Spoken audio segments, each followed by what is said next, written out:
Hello everyone, कैसे हो सबके सब। आज की जो हमारी वीडियो होगी इसमें हम देखेंगे कि जो हमने पीछे वीडियोज में देखे थे, जो अपने थ्योरी पार्ट कवर किया था पूर्व लग्न के बारे में, तो उस पर हमने कोई आंकिक सवाल नहीं किया था। तो आज की जो हमारी वीडियो होगी इस पे हम आंकिक सवाल करने वाले हैं। लास्ट वीडियो में हमने देखा था एफपीएस पद्धति आपकी जो होती है, सीजीएस होती है, एमकेएस, एसआई पद्धति, इसमें जो हम कैसे एक दूसरे को बदलते हैं। ठीक है, तो वो अगर वीडियो आपने नहीं देखी है तो जरूर देखिएगा, क्योंकि उसमें जो है आपको इसी तरह के जो सवाल है कि एक मात्रक से दूसरे मात्रक में हम कैसे बदलते हैं वो चीज आपको सीखने को मिलेगी। ठीक है, सेम चीज को हम यहाँ भी करेंगे, लेकिन यहाँ पर हमारा मेन फोकस क्या है कि हमने जो देखा था पूर्व लग्न, उनको हम कैसे करते हैं। ठीक है, बात सेम है, हम यहाँ पर भी वही काम कर रहे हैं कि एक मात्रक को दूसरे मात्रक में बदल रहे हैं। ठीक है, जो हमारी पिछली वीडियो थी उसमें भी हमने यही काम किया था, लेकिन बस टॉपिक थोड़ा सा अलग था। यहाँ पर हमने जो है एफपीएस पद्धति, जो भी हमारी पद्धति होती है, उसमें जो है कन्वर्जन के बारे में देखा था, उसमें कैसे हम एक दूसरे में बदलते रहते हैं, वो चीज हमने देखा था। ठीक है, अब देखो है क्या कि ये जो मैंने 5 सवाल यहाँ पर नोट किए हैं, आपको क्या करना है कि आपको जो है चेक करना है खुद। जो है आप नोट कर सकते हो सवाल को, आप ट्राई कर सकते हो, आपसे कितने सवाल हो रहे हैं, कितने नहीं हो रहे हैं, आपके क्या आंसर्स आ रहे हैं। फिर आप वीडियो में आगे बढ़िए और देखिए आप अगर कितने सवाल आपने किए हैं, जो सवाल किए हैं आपने वो सही किया नहीं किया है, आपको कहाँ पर प्रॉब्लम आ रही थी, सारा कुछ आपको इस सीखने को मिले। जब तक आप इस सवाल को नहीं करोगे तब तक आपको कोई मतलब नहीं है कि आपने जो वीडियो को देख लिया और आपने वीडियो देख करके बंद कर दिया, कोई मतलब नहीं इसका है। आप जो कॉपी पेन की हेल्प से यहाँ पर जो क्या करो, सभी के सभी सवाल को हल करो। अब देखो है क्या कि ये जो सवाल हैं इनको हल करने का एक अलग अलग तरीका हो सकता है सबका। जो है यहाँ पर मैं थोड़ा सा ऐसा तरीका बताऊंगा कि अगर आपको बहुत ज़्यादा नहीं कुछ समझ में आ रहा है, जैसा कि होता है जब हम फर्स्ट टाइम पढ़ते हैं ये चीज़, तो हम एक मात्रक को यहाँ पर जैसे नहीं बदल पाते हैं दूसरे में, काफ़ी प्रॉब्लम आती है। क्योंकि यहाँ पर जो है चीज़ें पहले समझने में ही प्रॉब्लम आती है कि माइक्रो सेकेंड क्या है, माइक्रोन क्या है। तो जब धीरे धीरे आप सवाल करते जाओगे तो आपको जो सारी चीज़ें क्लियर हो जाएंगी। अब देखो है क्या कि आपके मन में सवाल आता होगा कि यार माइक्रो सेकेंड, माइक्रोन और एंगस्ट्राम, ये सारी चीज़ें क्यों बनाई गई। तो ये चीज़ मैं आपको बता दूं कि जितने भी हमारे जो बहुत ही छोटी छोटी चीज़ें नापनी होती हैं तो वो सब जो माइक्रो में नापी जाती हैं। ठीक है, यानी कि अगर मैं अपने बाल की जो है मोटाई नापना है मुझे, तो ऐसा नहीं कि सेंटीमीटर में आएगा, ये बहुत ही कम आएगा, और वो जो इसमें आता है वो माइक्रोमीटर में आ जाता है। ठीक है, या फिर मिलीमीटर में आता है। तो इस तरह से हम जो बहुत छोटी छोटी चीज़ों को नापते हैं वहाँ पर ये जो हमारे मात्रक हैं वो काम में लाए जाते हैं। ठीक है, तो इसलिए हम जो है ऐसे छोटे छोटे मात्रकों को पढ़ते हैं। और दूसरी चीज़ आपके इसी के एकदम विपरीत आती है कि आपने देखा होगा कि प्रकाश वर्ष जैसा एक मात्रक आपने पढ़ा होगा, जो कि आपके बहुत ही ज़्यादा, बहुत ही लंबी दूरी को नापने के काम आता है। तो आपके पास जो है सभी तरह के मात्रक हैं। अगर बहुत ही छोटी चीज़ भी आपको नापनी है तब भी आप क्या करोगे, उसके लिए एक मात्रक यूज करोगे। अगर आप जैसे जनरली आप यूज करते हो, किलोमीटर हो गया, मीटर हो गया, सेंटीमीटर हो गया, ऐसे नॉर्मल चीज़ों को नापने के लिए भी आपके पास जो है क्या है, अलग अलग जो है आपके पास मात्रक है। अब यार ये दूरी के केस में नहीं, हर चीज़ में आपका लागू होता है। अगर आपको द्रव्यमान नापना है, समय नापना है, हर जगह लागू होता है। ठीक है, आपके हर तरह के मात्रक उपलब्ध है। अगर आपको बहुत बड़ी कोई राशि नापनी है तो उसके लिए भी है। ठीक है, अब यहाँ पर जो हमारा आंकिक सवाल है इसको अब हम हल करते हैं। बहुत हो गया ज्ञान की बातें। तो आंकिक सवाल में है कि 12 मिनट में आपके कितने माइक्रो सेकेंड होंगे। तो सबसे पहले मैं जो है जो भी सवाल है इनको मैं यहाँ पर मिटा देता हूँ।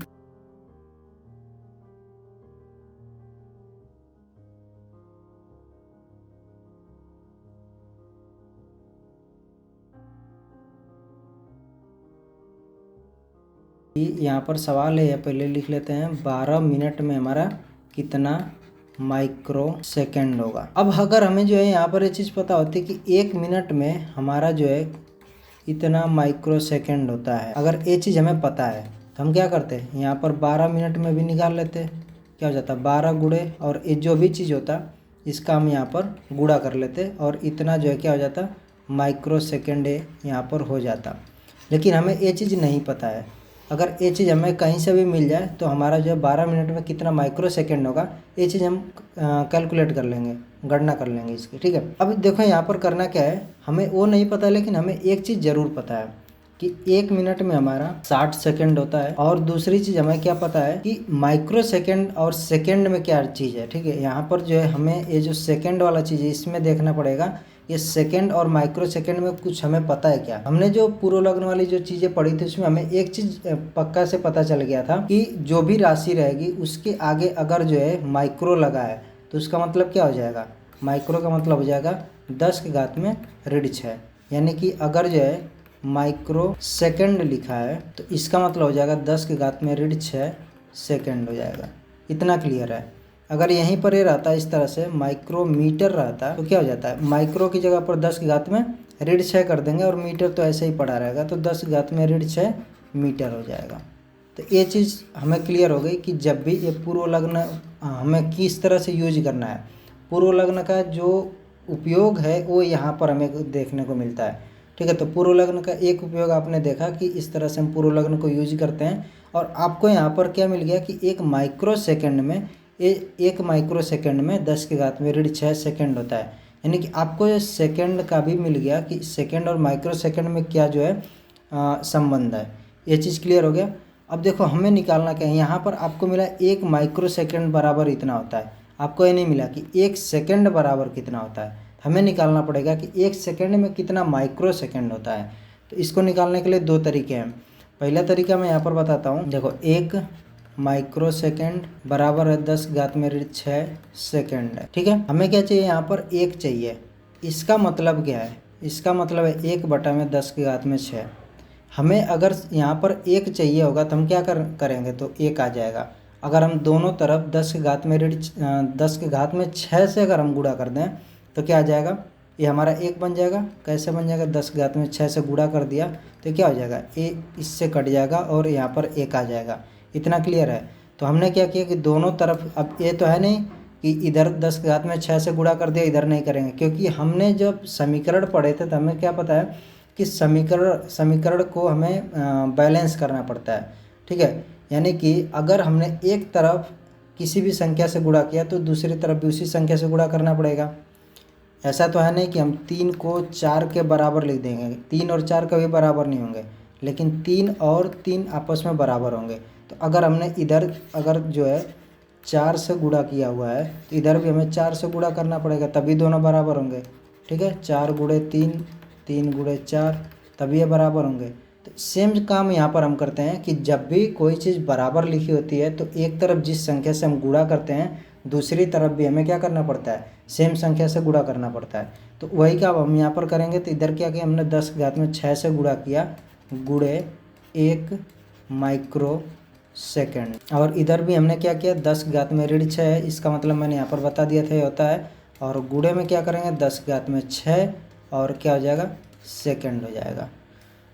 ये कितना आ जाएगा? 10 की घात में 6 माइक्रो सेकंड बराबर 1 सेकंड हो जाएगा। अब ये ज़रूरी नहीं है कि हम हमेशा जो है इसको एक तरफ इधर ही रखें। ठीक है, 1 सेकंड बराबर 10 की घात में 6 माइक्रो सेकंड, ये दोनों तरीके सही हैं। ऐसा नहीं है कि अगर आपने 10 की घात में 6 माइक्रो सेकंड दूसरे तरफ रखा है, उधर 1 सेकंड रखा है तो गलत है। कुछ भी गलत नहीं है। ठीक है, 10 की घात में 6 माइक्रो सेकंड 1 सेकंड के बराबर है, या फिर 1 सेकंड जो है 10 की घात में 6 माइक्रो सेकंड के बराबर है। इतना क्लियर है। यानी कि आपको क्या चीज़ मिल गया कि 1 सेकंड में कितना माइक्रो सेकंड होता है। अब आपको क्या करना पड़ेगा? ये चीज़ को हम इस तरह से लिख सकते हैं 60 गुणे में 1 सेकंड, और यहाँ पर आपका हो जाएगा 60 गुणे में 1 सेकंड में आपका आ गया 10 की घात में 6 माइक्रो सेकंड। तो बस यहाँ पर आपका क्या हो जाएगा? 6 गुणे 10 की घात में 7 और ये माइक्रो सेकंड। आपको यहाँ पर मिल गया कि 1 मिनट में कितना माइक्रो सेकंड होता है, जो कि हमें कैलकुलेट करना था। ये चीज़ हमें मिल गया कि 1 मिनट में हमारा कितना माइक्रो सेकंड होगा। और यहाँ पर हमने जैसे ही कैलकुलेट किया हम क्या करेंगे? 12 से गुणा कर देंगे और ये हमारा पूरा का पूरा मिल जाएगा कि 12 मिनट में कितना माइक्रो सेकंड होगा। ठीक है, लेकिन अभी जो है अभी मैं इस चीज़ को दूसरे तरीके से भी एक तरह से बता सकता हूँ। अब जो हमारा दूसरा तरीका है वो तरीका कुछ इस तरह से है कि हमें जब ये चीज़ पता है कि 1 माइक्रो सेकंड में 10 के घात में ऋण 6 सेकंड होता है। ये चीज़ हमें पता है पहले से। ठीक है, तो हम क्या करने वाले हैं? हमें जो है ऐसा हमने पढ़ रखा है कि यार अगर हमें एक चीज़ पता है कि x में जो है y है तो 1 में क्या हो जाएगा y/x हो जाएगा। इस तरह की चीज़ हमने पढ़ रखी है। फिर अगर ये 100 में पूछ लेता है तो y/x गुणे 100 कर देते हैं। इस तरह से हमने पढ़ रखा है। सेम वाला यहाँ पर जो हमारा टेक्निक होता है यूज करेंगे। इसको इधर कर लिया 10 घात में ऋण 6 सेकेंड कर लिया और बोल दिया कि ये कितने के बराबर है, 1 माइक्रो सेकेंड के बराबर है। तो 1 सेकेंड किसके बराबर हो जाएगा, 1 सेकेंड हो जाएगा 1/10 घात में ऋण 6 माइक्रो सेकेंड के बराबर। और 1/10 की घात में ऋण 6, ये क्या हो जाएगा, ऋण 6 ऊपर जाएगा तो हमारा क्या हो जाएगा, +6 हो जाएगा। तो यहाँ से डायरेक्ट आ जाएगा 10 घात में 6 माइक्रो सेकेंड। सेम चीज़ है, बस थोड़ा सा तरीका हमारा यहाँ पर दूसरा है। तो हमें ये जब चीज़ पता लग गया कि 1 सेकेंड में इतना माइक्रो सेकेंड हो गया, तो हमने क्या किया, सेम चीज़ को 1 सेकेंड में यहाँ पर रखा इसको, और फिर हमने क्या किया, ये वाला अलग है, इसको यहाँ पर रखा और हमें मिल गया कि 1 मिनट में इतना माइक्रो सेकेंड होगा। और जैसे ये चीज़ मिला हमारा 12 मिनट में क्या हो जाएगा, ये हो जाएगा 12 गुणे 1 मिनट, और यहाँ पर आ जाएगा 12 गुणे में 1 मिनट में था 6 गुणे 10 के घात में 7, तो 12 6 72 गुणे 10 के घात में 7। इसको वैज्ञानिक संकेतन के रूप में लिखेंगे तो 7.2 गुणे 10 के घात में 8 माइक्रो सेकेंड हो जाएगा। तो इस तरह से हमारा जो है ये पहला वाला सवाल है ये हल हो जाएगा। ठीक है, इसको मैंने बहुत ही विस्तार से आपको इसलिए समझा दिया है क्योंकि आगे के जो सवाल होंगे उसमें आपको मैं थोड़ा सा फास्ट तरीके से समझाऊंगा, जिसमें कि आपको जो इतना सारा कुछ मैं नहीं बताऊंगा। जैसे यहाँ पर मैंने बता दिया कि 2 तरीक़ों से आप कैसे जो है कैलकुलेट कर सकते हो, फिर आप जो है किस तरह से ये वैज्ञानिक संकेतन वगैरह बदलोगे, वहाँ पर मैं बीच बीच में स्टेप्स को गायब भी कर सकता हूँ। ठीक है, तो दूसरा सवाल हमारा क्या था, हमें यहाँ पर कैलकुलेट करना है कि 1 एंगस्ट्राम का जो संकेत होता है इस तरह से होता है, और पूछा है कि कितने जो है माइक्रोन होगा। ठीक है, माइक्रोन क्या है, लंबाई का मात्रक है, और 1 माइक्रोन में क्या होता है, 1 माइक्रोन होता है हमारा 1 माइक्रोन। अब इसको भी माइक्रोन को भी हम इस तरह से दिखाते हैं। ठीक है, माइक्रोन या म्यू इसको बोलते हैं। ठीक है, माइक्रोन हो गया, इसमें होता है हमारा 10 के घात में ऋण 6 मीटर होता है। और हमें क्या पता है कि 1 एंगस्ट्राम में होता है 10 के घात में ऋण 10 मीटर होता है। ठीक है, तो ये हमें पूछा है कि 10 के घात में ऋण 10 मीटर में कितना माइक्रोन होगा। हमें क्या पता है कि 10 के घात में 6 मीटर में 1 माइक्रोन है, माइक्रोन के बारे में ही पूछा है। तो हम क्या करेंगे, 10 के घात में ऋण 6 मीटर में हमें पता है 1 माइक्रोन है। हम क्या करेंगे, 1 मीटर में कितना माइक्रोन हो जाएगा, 1/10 के घात में ऋण 6 माइक्रोन हो जाएगा, यानी ये कितना हो जाएगा, 10 के घात में 6 माइक्रोन हो गया। फिर क्या पूछा है कि 1 एंगस्ट्राम यानी कि 10 के घात में ऋण 10 मीटर में कितना होगा। तो ये हो जाएगा 10 के घात में ऋण 10 गुणे में 10 के घात में 6 माइक्रोन, और ये पूरा बराबर आ जाएगा 10 के घात में ऋण 4 माइक्रोन के।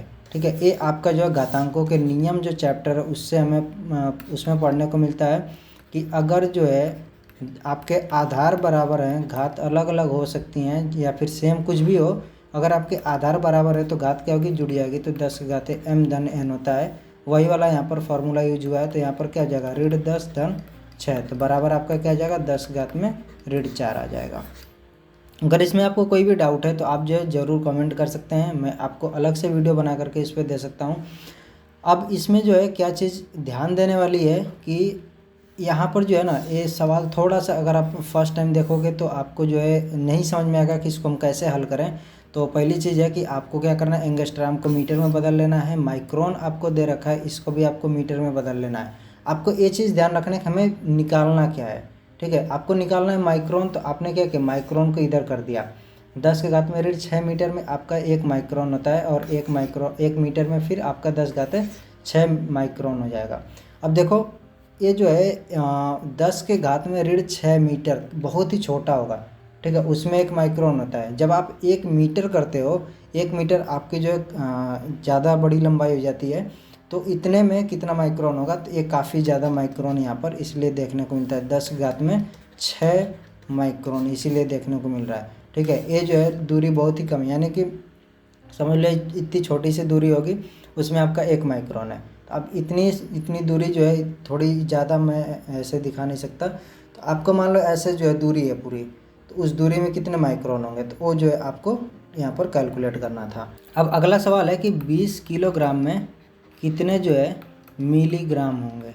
ठीक है, तो अब आपको क्या करना है कि आपको सबसे पहले तो पता करना है कि 1 किलोग्राम में कितना ग्राम होता है। 1000 ग्राम होता है। और फिर आपको ये भी चीज़ देखना है कि मिलीग्राम है तो 1 मिलीग्राम में कितना ग्राम होगा, तो 10 की घात में -3 ग्राम। ये चीज़ मैंने कैसे लिख लिया, मैंने आपको जो है पूर्व लग्न वाले में बताया था कि जहाँ भी मिली दिखेगा तो मिली की जगह आप क्या लिख दोगे, 10 घात में -3। तो आपको कैलकुलेट किस में करना है, निकालना किस में है, मिलीग्राम में निकालना है। तो आप क्या करोगे, इधर रखोगे 10 घात में -3 ग्राम को, इधर कर दिया मिलीग्राम को। ठीक है, ये हो गया मिलीग्राम। इंग्लिश में इसको इस तरह लिखते हैं mg। तो अब आपने क्या लिखा कि 1 ग्राम में कितना मिलीग्राम होगा, तो 1/10 घात में -3 मिलीग्राम। अब आपको निकालना किस में है, 20 किलोग्राम में। तो 20 किलोग्राम का मतलब कितना ग्राम, यहाँ पर आप निकालोगे 20 किलोग्राम 20 गुणे 1000 और ये हो जाएगा 2 गुणे 10 घात में 4 ग्राम। इतने ग्राम में आपका कितना होगा, तो यहाँ पर निकालना है 10 घात में 4 ग्राम में कितना होगा मिलीग्राम, ये 10 घात में 3 गुणे 2 गुणे 10 घात में 4 मिलीग्राम। तो इसको जब हम हल करेंगे तो यहाँ पर क्या आ जाएगा, 2 गुणे और ये आपका घात आपस में जुड़ जाएगा तो 4 3 7 हो जाएगा, 10 घात में 7 मिलीग्राम हो जाएगा। तो आपका जो है 20 किलोग्राम में कितना मिलीग्राम हो गया, 2 गुणे 10 के घात में 7 मिलीग्राम हो जाएगा। तो ये जो है सवाल थोड़ा सा आसान है। अगर आपको पिछला सवाल अगर समझ में आ गया अच्छे से, तो ये वाला सवाल भी आसानी से समझ में आ जाएगा, क्योंकि ये जो है उसी पर बेस्ड है और ये थोड़ा सा आसान है उसके कंपैरिजन में। अब बढ़ते हैं अपने नेक्स्ट क्वेश्चन की तरफ, वो देखते हैं कि क्या है। इसमें है कि प्रकाश के किसी रंग का तरंग दैर्घ्य है 5000 एंगस्ट्रॉम, इसको मीटर में बदलना है और किस में, माइक्रोन में बदलना है। तो तरंग दैर्घ्य क्या होता है, ये चीज़ अभी हम नहीं देखेंगे, क्योंकि ये आगे आपके चैप्टर्स में आएंगी चीज़, तो आपको जो है यहाँ पर वहाँ पर क्लियर हो जाएगा। बस यूँ समझो कि इस तरह से भी हमें सवाल पूछा जा सकता है।